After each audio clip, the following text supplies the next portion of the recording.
Welcome to the Explainer. Look, today we're taking a highly analytical, measured look at the machine economy stack. Specifically, we're diving into how you can actually detect early economic gravity migration way before the wider market catches on.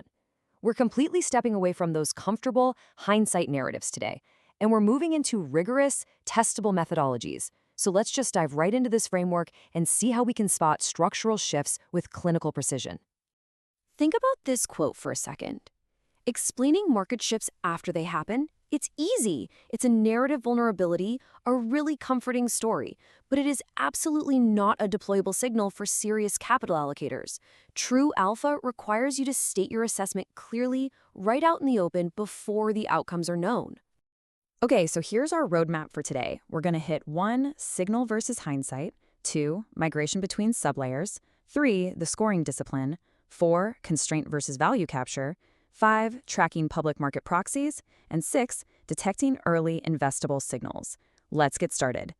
Section 1. Signal versus hindsight and the vulnerability of narrative.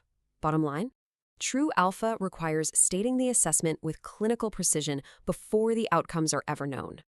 Moving to Section 2, migration between sublayers, the Layer 2 transition. This brings us to a fascinating concept. Economic gravity actually begins migrating inside a layer well before the broader market ever recognizes a full-layer systemic shift.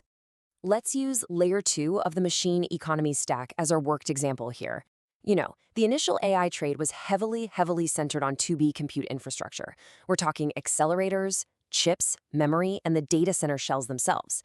But the next signal may actually be migrating toward 2A, energy infrastructure, power availability, grid interconnection, and transformers.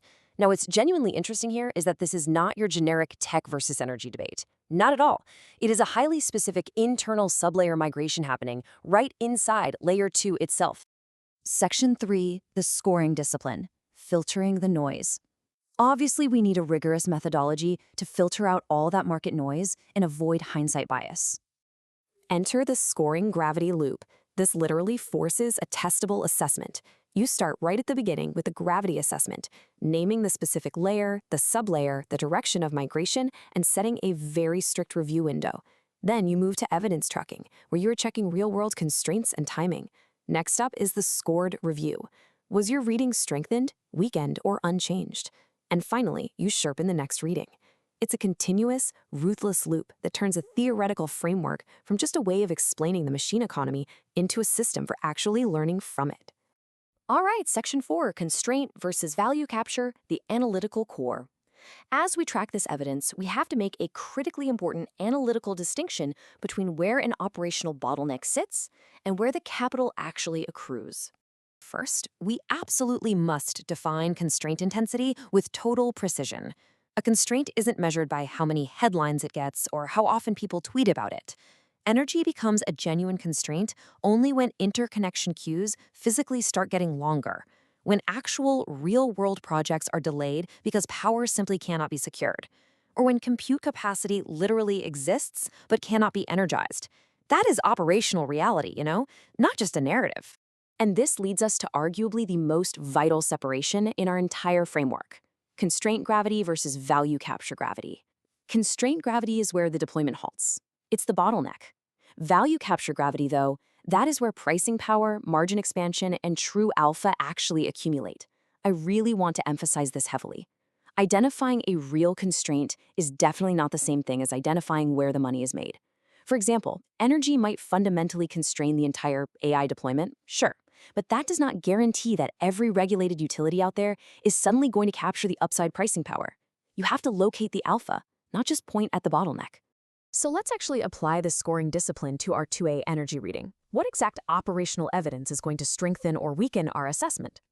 Well, the reading gets supported if we see data center delays caused strictly by power availability, longer grid interconnection queues, rising utility capex tied specifically to AI, and larger hyperscaler power agreements.